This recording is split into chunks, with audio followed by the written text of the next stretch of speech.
Hey, Composing Gloves here, and today we're going to be talking about figure bass. We're going to be looking at understanding it. This will hopefully set the record straight if you've been confused. It's not that hard. It's just covered pretty fast usually, so we're going to take our time, cover it thoroughly, which could be considered a pun in this context. So, okay, what we have here is we have figure bass, and figure bass is a system of analyzing things. We actually are going to use bass position, which is the term we use when we're using figure bass to analyze something, because it's not technically figure bass. Figure bass was a method for improvising back in the day. A piano player would be given a bass line. Well, sometimes, they'd be given only a bass line, and that was it. None of the other stuff. I'm not sure. I think they'd be given a melody too. I haven't read up on this specifically, but anyways, you'd be given a bass line, and underneath the bass line would have a bunch of numbers, and these numbers would tell the piano player what the chords should be. And so then they would go about making up a line. It's very similar to the way we use chord symbols today. In fact, we pretty much replaced it with chord symbols because chord symbols are a lot more clear. You'll very quickly find out why figure bass sort of obscures things. And when we use it in analysis, we sort of work backwards in the way you would need to when you are improvising. So it'll make sense as we go through. Don't worry about it. But anyways, it was a system of improvisation. There you go. And so we use it for harmonic analysis so we can learn new stuff. We like having different ways to look at music so we can learn different tricks and things that we could use in our own composition. So we always appreciate a fresh perspective. So let's just start off doing some simple ones. So at its very core, figure bass is simply you take whatever the bass note is, and there'll be a number underneath it, and whatever that number is, that's going to tell you the rest of the chord you need to know about. And so, okay, we say, here's our note. It's a C. It's a C. Pretty easy. And we have a 3. That means play a third above C. And so I'll see a lot of people, what they'll do is they'll count. And counting is very good in this context. It ensures that, you put down the right note. So here's a C, right? And that's a unison. So that's 1. And then we go up to 2. And then up one more. That's 3. So the space above is a 3. Now, of course, you can just think a third above C. So you think, well, okay, this has got to be an E. So you put down an E. Now you might be wondering, why is it an E flat or is it an E flat or an E natural? Which one is it? Well, or an E sharp if you want to get weird. So we just look at our key signature. So we come over here, we look at our key signature. We say, oh, well, it's all natural. We could, in this context, we don't really have a key, but we're just going to pretend we're moving in C major. It could be A minor as well.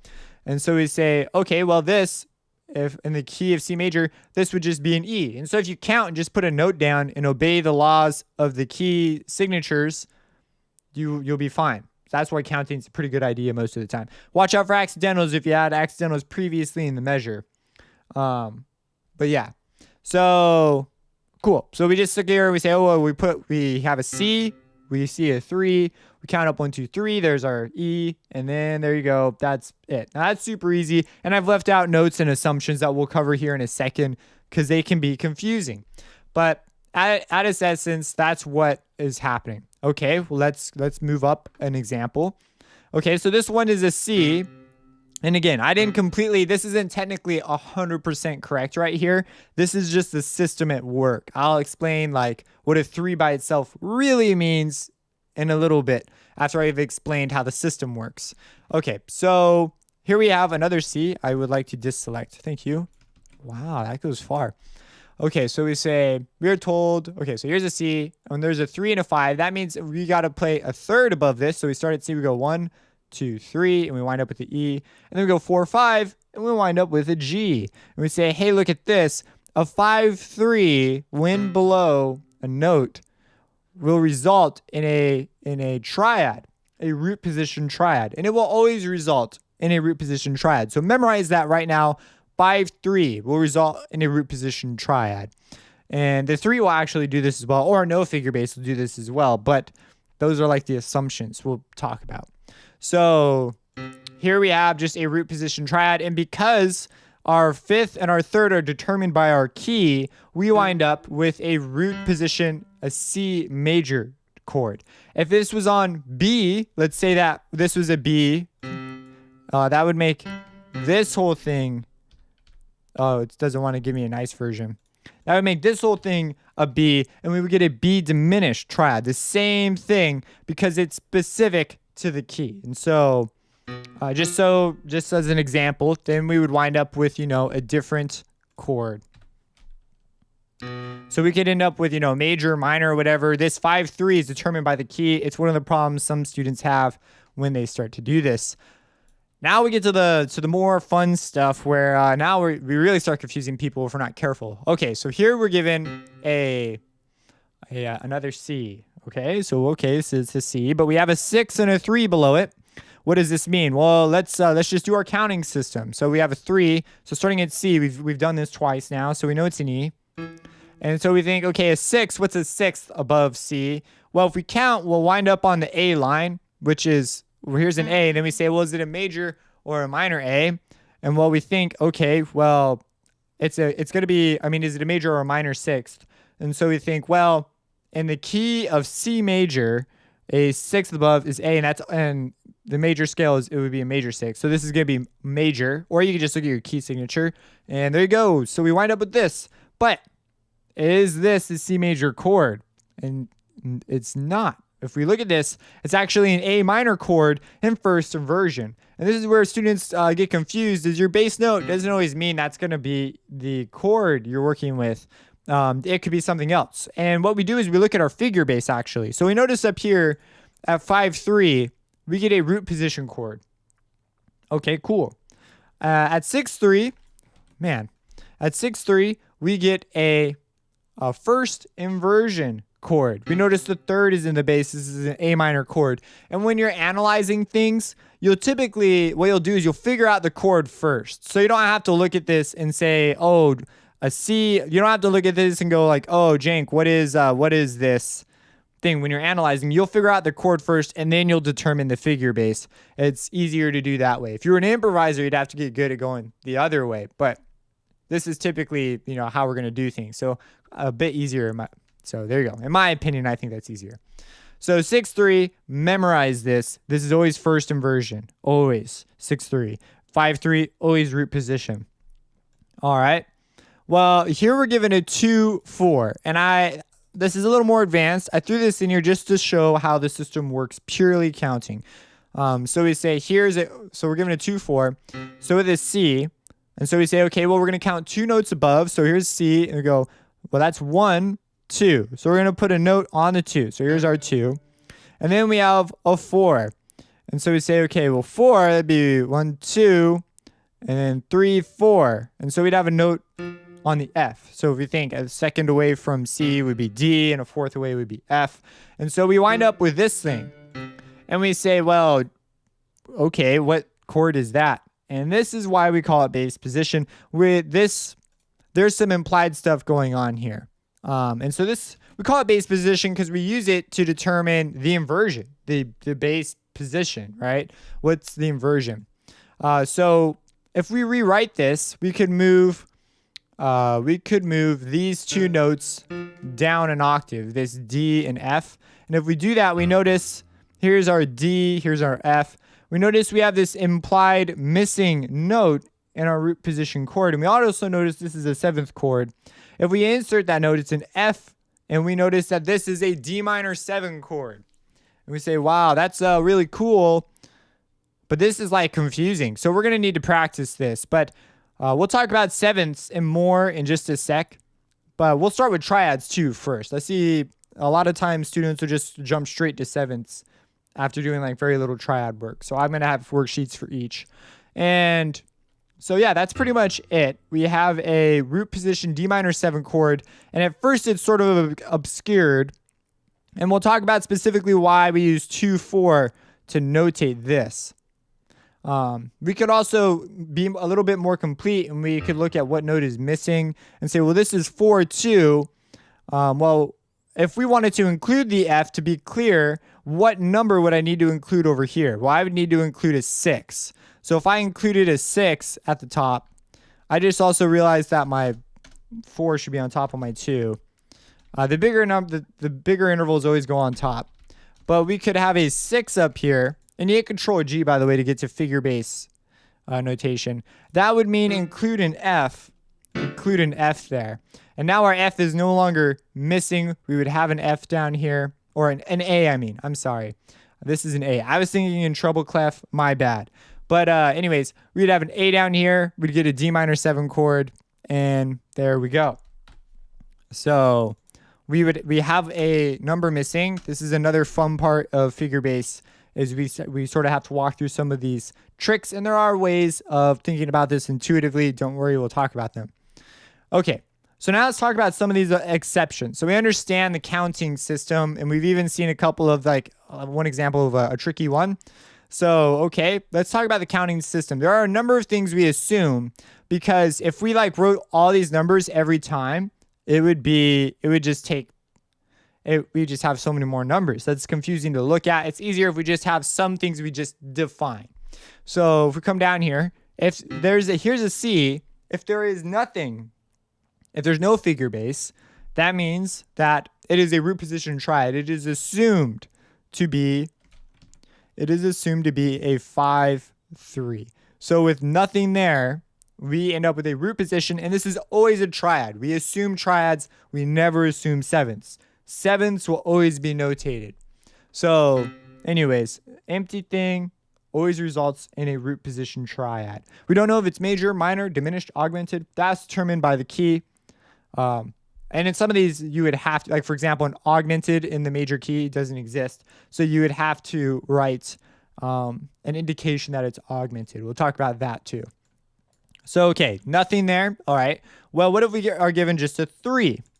This is basically the same as a root position triad. Normally the 3 is written in to specify that we're returning to something. If like our third was like minor before, and our diatonic third is a major third, we might put a 3 down to indicate that our third has returned back to what it was previously.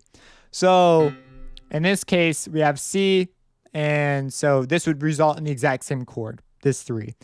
You'll see as we come up in analysis, you'll see 3s notated, and you'll be like, oh yeah, it makes sense that they put that there. Or sometimes you'll be like, that was unnecessary. But it's also a courtesy, sort of. It's nicer than nothing being there sometimes. So, okay, and the 5 also indicates that there is a root position triad going on. So this is the same thing. So nothing there, a 3 there, or 5 there, all indicate a root position triad or a 5-3. So you can pretty much say, so what ends up happening is this 3 and this 5 are so, the perfect 5th and the major third are so common, or the 5th and the 3rd, I shouldn't say perfect or because of the whole key thing, but they're so common, we will often just assume them. And so, yeah, you'll see more examples of this in just a sec, but all root position triads. Okay, let's come down here. Now let's say that, we wanted a minor third, like I was saying before. How do we notate that? You can use a flat sign. So here I have a flat sign, and it's just an accidental, that's all you do. So here, if I want a minor third, I would put that there, but we notice our 5th comes along still. So we still have our 5 there. The 3 by itself, our 5th is still implied. We assume it's there. We assume a root position triad because it's a 3. We just now know that our 3, whatever it is diatonically, we're going to lower it half step. So if we had a flat 3, and let's say that we were in the key of A, so our third is sharps because it'd be A, C sharp, E, we would not lower that sharp. We wouldn't make the C a C flat. We'd just take the sharp and lower it to a C natural. So this flat doesn't mean make it flat. The flat means lower it a half step. And the same thing goes for the sharp. So here I have an A, and so this A, as we say, well, in the key of C, this would be, the third would be a minor third going from an A, but we have a sharp sign indicating that we are to raise the third, and we assume the 5th. So again, root position triads. And you can do the same thing with the 5ths, flat, sharps. The point is you can just notate these things in. Okay, so in this case, I omit thirds here, but thirds are assumed, but we're omitting them here just to be a little bit more clear.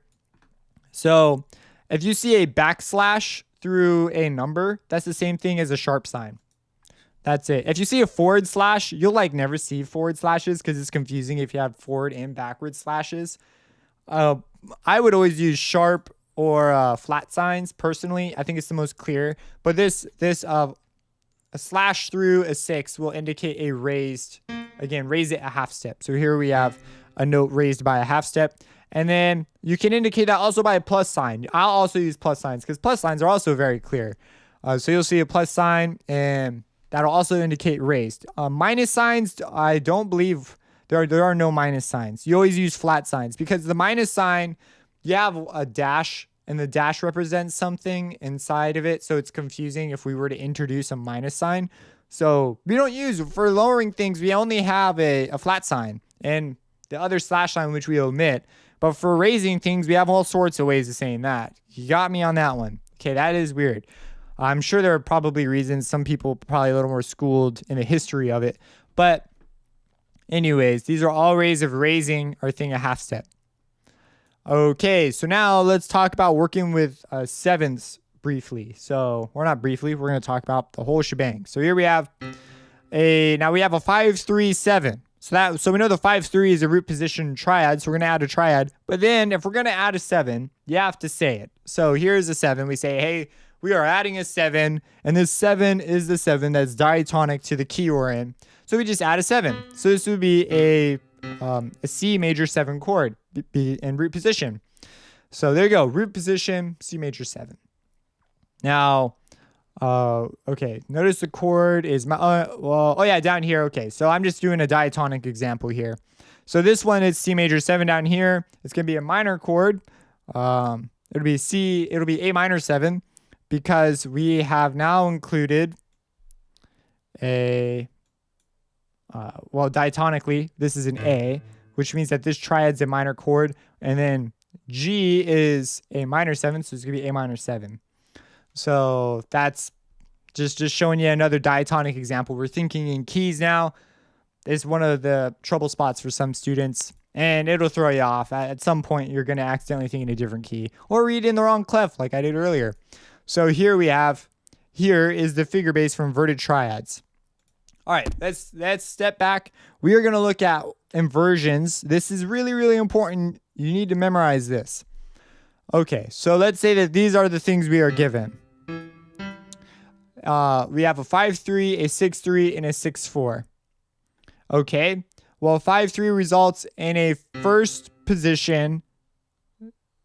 It resolves in a root position triad.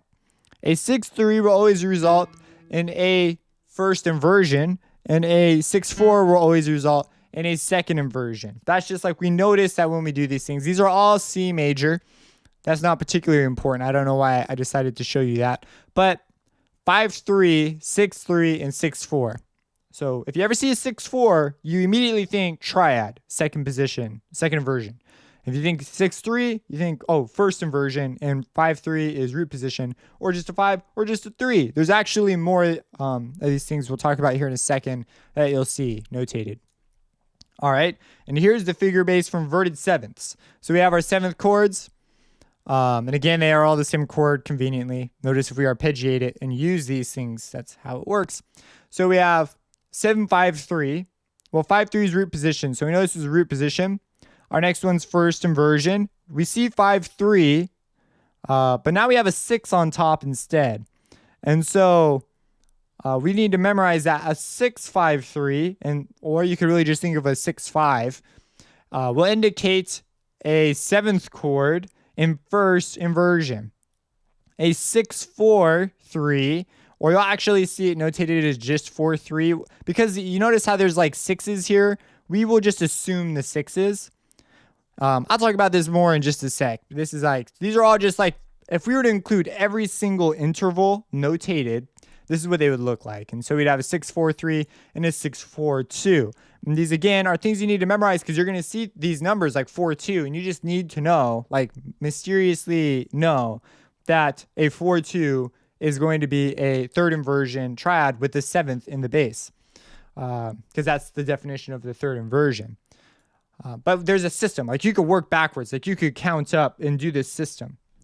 Okay, so let's talk about the assumptions. I was sort of jumping the gun a little bit, but let's talk about these assumptions now. This is the last page, by the way. And I'm not sure if I said it, but this is included in the theory workbook if you would like to have a copy of this worksheet. So, okay. I've discovered some rules about assuming things. It doesn't work for all the assumptions, but it works for a vast majority of them. So we notice that we have a lot of these repeating numbers. So we have noticed this. So there are some rules. So the first rule is if the third, second, or fourth is not mentioned, then a third is assumed. So if we're looking down here in our string of numbers and we do not see a 3, a second, or a 4, so the numbers 2, 3, 4 aren't there, then we just assume a third is there. We just assume it. It's not mentioned, it is assumed. And the same for the fifth. So we notice the 3 or the two numbers next to 3, 2 or 4. Now for the 5, the same rule applies. So we have a 5, and the 5's not there, and the 4 is not there, and the 6 isn't there, then the fifth is assumed. So here we have the fifth is assumed. We could take these two. The rest I have to explain on a case-by-case basis. So again, no based root position. And these rules are sort of here just as like an aside. You'll see them applied as we get into this. So that'll begin to make more and more sense. So here we have a root position chord because there's no figure bass. No figure bass, as we talked about previously, results in a root position, and it's a triad. Always a triad. We don't assume sevenths. Sevenths must have some numbers indicating that. So if there's just an accidental, like just a lonesome accidental all by itself underneath your stuff, then it is assumed to be affecting the third. So because if it was affecting the bass note, then it would be notated on the bass note. And the second's very uncommon. We would notate a second. So we would assume the third, and so therefore this accidental affects that third. And so this C would become a C minor triad because the fifth is still assumed because we didn't mention the 6 or the 4. So the fifth is still assumed, but our third is being affected by this flat sign. So something by itself affects the third. Okay, over here, 3, 5, we already talked about these. And if you look at our assumption rules, now it makes perfect sense. The 3, well, the 4 and the 6 are not mentioned, so the fifth is assumed. And in the 5, the 2 and the 4 aren't mentioned, so the third is assumed. And plus, if we don't say anything, we just assume the third and the fifth because none of these are mentioned, so they're both assumed. So, yeah, just using our rules.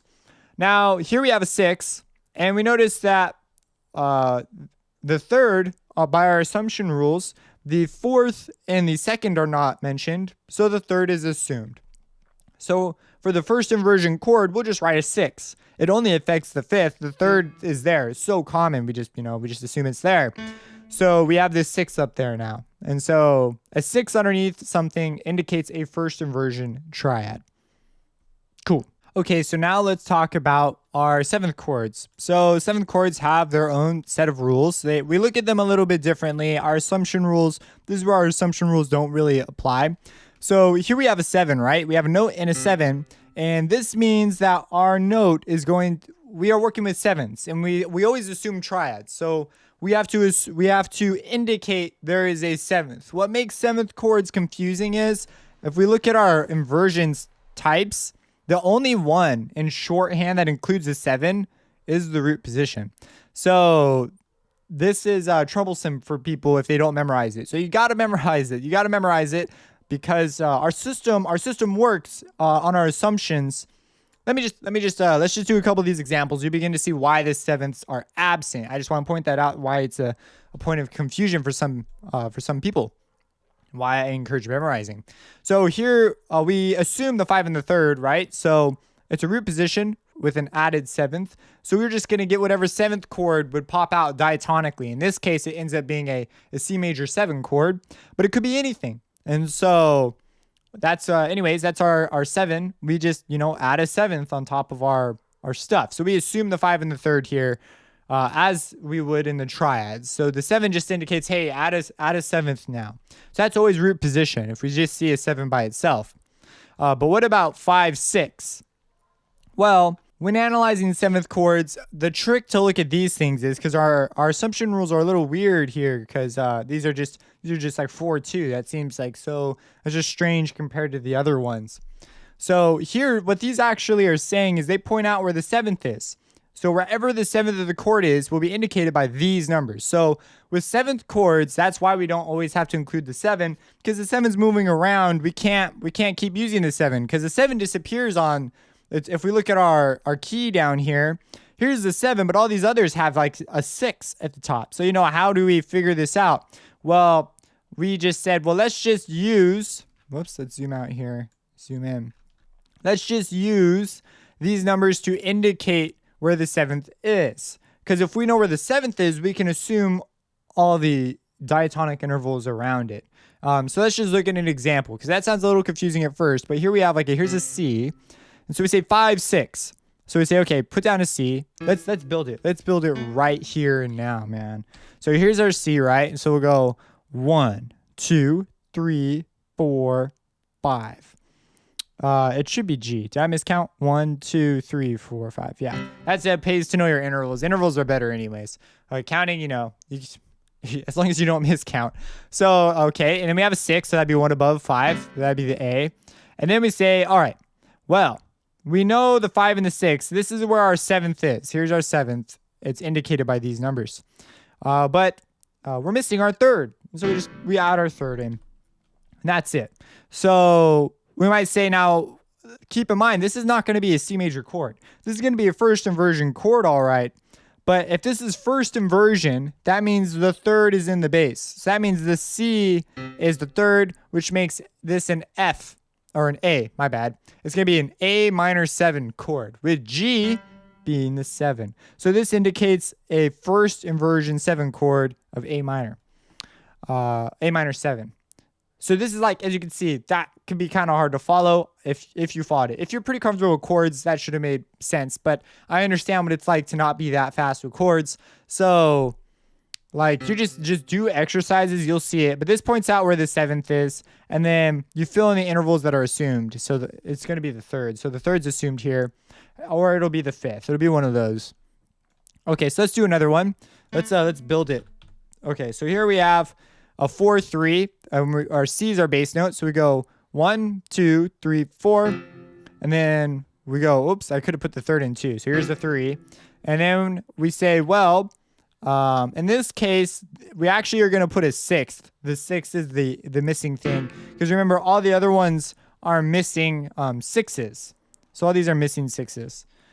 So anyways, we wind up with this. And then you might be going, well, geez, what is this? Well, we know it's a second inversion chord, which makes the bottom note the 5th because of our definition of inversions. So we say, well, okay, what chord has a C as the 5th? And if you look down here, we say, well, this has got to be an F.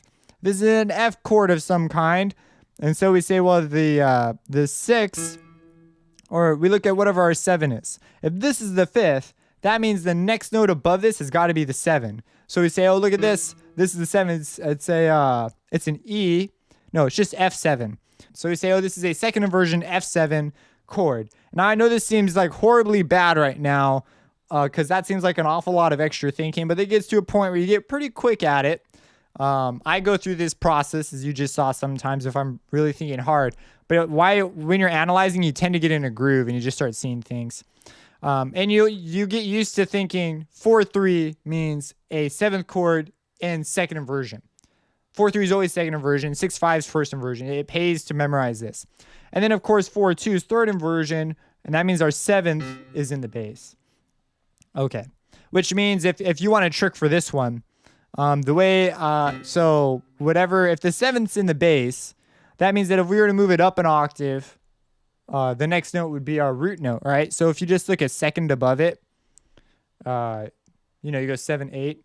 So if you look at whatever that note is, the next note, that'll be your root. So using that trick of, since this is a 7, the next note's got to be the tonic. And so we say, okay, well, this has got to be the 1. So that means this is a D chord of some kind. And so 7. So we think, okay, well, this is D, F, A. So that's D minor with a 7. So this is going to be a D minor 7 chord because the C has been lowered and we're working with a minor chord. So it's a D minor 7 chord. And it's that easy. So you'll find tricks to this, but again, I just really want to emphasize the whole memorize the assumptions. Like a 6 by itself is a first inversion. You'll rarely see 6-3, unless they're being nice and indicating something, or something has been changed, like the third has been lowered a half step or something. So okay, now we call this. Let's look at an example here. So in harmonic and analysis, we'll often use Roman numerals in combination with figure bass. Now we can get the whole chord from the figure bass. We use the Roman numeral though because it indicates what the chord's position is in the key. So we like using Roman numerals. Roman numerals are cool for us. So say, okay, we've got these Roman numerals, and we're going to talk a little bit more about them because there's some extra Roman numeral things I need to tell you about. And so what it does is now we have our key position, and the figure bass gives us the inversion. There is an inversion symbol, an inversion system that works with Roman numerals that we'll also discuss. Some people use it. It's convenient. It's just another option if you don't want to deal with all the extra numbers. But inversions, figure basses, or I should be saying bass position. Bass position is nice because bass position, you can be a little bit more specific about the flats and the sharps, and it's a little bit less ambiguous in the system the Roman numerals use. So that's why figure bass is generally used. But we say, okay, and you'll learn the differences. Right now, we can be very specific, right? We're spelling intervals out. Like, how much more specific can you get besides going straight up into tunings? So, okay. So here's like a 1 chord. So let's go ahead, let's do this. So here we've got a C major chord, and we're just assuming we're working in C major here. I didn't write that, but okay. So we have a 1 chord, and then we have so we look over here, we say, well, what chord is this? We figure out it's an F chord in the first inversion. Now you notice there's no numbers next to this 1 chord because it's in root position. So C major root position. But over here, this is an F major chord, and it's second inversion, not first inversion. My bad. So we say, well, F is the 4 in the key of C, because it'd be, it would be C, D, E, F. So it's the 4. So we put down a Roman numeral 4. It's capital because it's a major 4. Because diatonically, the key of F major would be diatonically a major chord in the key of C major. Or the 4 chord would always be anyways in a major key. And then it's 6/4. And it's 6/4 because we talked about how 6/4 is the second inversion. And if we actually counted this, we went 1, 2, 3, 4. So there's our 4. 1, 2, 3, 4, 5, 6. And I've said this before, but you might be wondering, how do you combine the Roman symbols? Because if you use Control G, you can type figure bass, but it doesn't let you type these symbols. I have a trick using fonts taken from Finale. I'm not sure if I'm allowed to do this, but if you get like Notepad, you can take their font. But for now, I did not do that in this example. So you see this is actually separate. I used the lyric tool, Control L, to type in my Roman numerals, and then I used the Control G to type in my figure bass. So 6/4, second inversion. There we go. Now we look at this one. This is like, well, okay, well, what the heck's going on here? Well, we notice that we have what looks like a 7th in here. And we say, where's the 7th? Well, it's at 4/3. And so we say, okay, well, if it's at 4/3, that means that our figure bass would be 4/3. So we'd put in a 4/3 for our figure bass. Well, 4/3, that means that this is going to be a first inversion. A second inversion, my bad. A second inversion, a 7th chord. Well, if it's second inversion, that means that this is going to be the 5th, because the 5th would be the lowest note. So if this is the 5th and D is the 5th, and we were to go down 2 more levels, we'd get a B for our third and a G. And a G. So another way you can look at this too is also, if it's also like this, that means that our that's not a good, never mind. I was going to say our next note, but we're actually missing a note because there's not 4 notes here. So we'd say, well, here's a G. So that means that this has got to be a 5 chord. You can also look at the notes and sort of figure it out. You can say, well, D and G, if I move this G down, that means that, oh, it looks like we're just missing a B. That's the easier sort of way to do it for most people. But there's like this method and intuition of guesswork. versus this method that I'm using is very sort of, it's a little more precise. Like, oh, this is a 4-3 because there's an indicated seventh. Now there are exceptions. Like, what if we have like an add chord, like an add 6 or an add 2? We're not going to worry about those things really for the most part for a while, just because they won't come up. Like, they just won't, not as part, you'll see things as like passing tones and stuff, but those things aren't covered for a while. So for now, these are the rules we're working with. And so we have a 5 with a 4-3. And in tonal harmony, that's just the way things tend to roll. So, okay. That's how you would deduce this, though. It's a little bit confusing. And then we go back to the 1. And so if we were to give this just a listen, we could now, we're like hyper aware of like inversions now and all this stuff. So if we listened, we're like, oh, wow, listen to those inversions roll, right? Okay, so that's figure bass. And based on this example, you can see this can be a little bit involved. It does take some practice working through. You do have to memorize things. So, okay. And I also take this little note here. In this case, we know it's meant to be a 5 chord, especially in the chord progression when we learn how chords will typically work out. This is like probably a 5 chord. It's a little dangerous to assume sometimes, but we're pretty safe with a bet here. And then we just pretend it's got all the intervals. And so, yeah. So bass position, because we are indicating the bass. We're not improvising, we're analyzing. So they work differently. Okay, so I have a couple notes down here and one more example that I should talk about first. If you ever see a dash in your figure bass, that means the next chord will take the same third. So whatever third is used here, this next chord will also use a third. In this case, it wouldn't really matter, but yeah, that means it's just notes bleed over. So that's what a dash means. Keep the note from the previous chord. Okay, so I'm just gonna really quick tell you this thing right here. Okay, so there's the whole figure bass thing. That's the whole improvising thing. Bass position, we are interested in the role of a chord. And that's a view that we know as functional harmony. The idea of functional harmony is that chords have jobs inside a key. Some chords are less important than other chords, and some serve other chords. In counterpoint, you learn about these things called active steps and how a scale really sort of works together to allow you to create interesting melodies and stuff. So, and functional, this is all functional harmony view. That's what we're looking at it from this perspective. So we may notate according to the chord as it was meant to appear rather than as it did appear. So it was meant to appear like this, but it didn't appear like that. Like we left some stuff out. So as in the example above. So, there are more notes here, but we are notating it as if the whole thing was there. This is why we are strictly indicating inversions. And we could also indicate chromatic deviations by using flats, sharps, all that stuff. Bass position may also be used with chord symbols for additional insight. Oh yeah, so you can combine this with other things. Like, we don't need the Roman numerals here. They just serve as more information about how this thing works. But we could just have just the numbers. And you'll see chord symbols more commonly in most pop stuff. You won't see like harmonic analysis.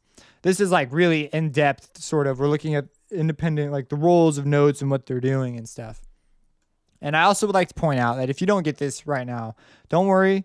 Maybe rewatch the video. Do the exercises that I'll be sharing, and that will be included in the coming videos, or they're probably up by now.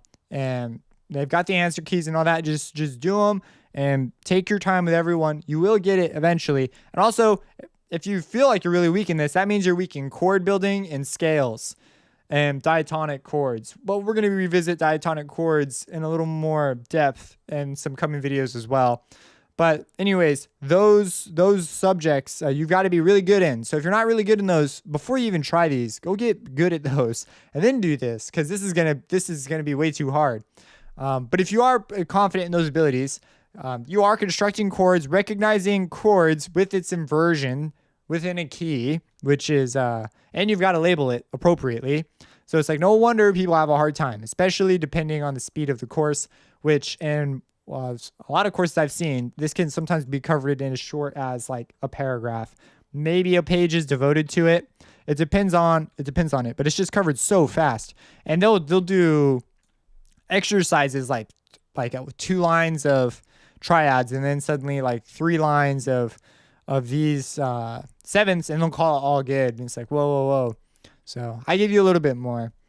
So anyways, yeah, that's that. I hope this made sense. Comment down below if you thought this was a good explanation, this made sense to you. There's so much to talk about, like, and there's so many numbers and letters and things, and we're just looking at this from an analyzing perspective. We haven't even gotten like musical with it yet. We're just looking at definitions.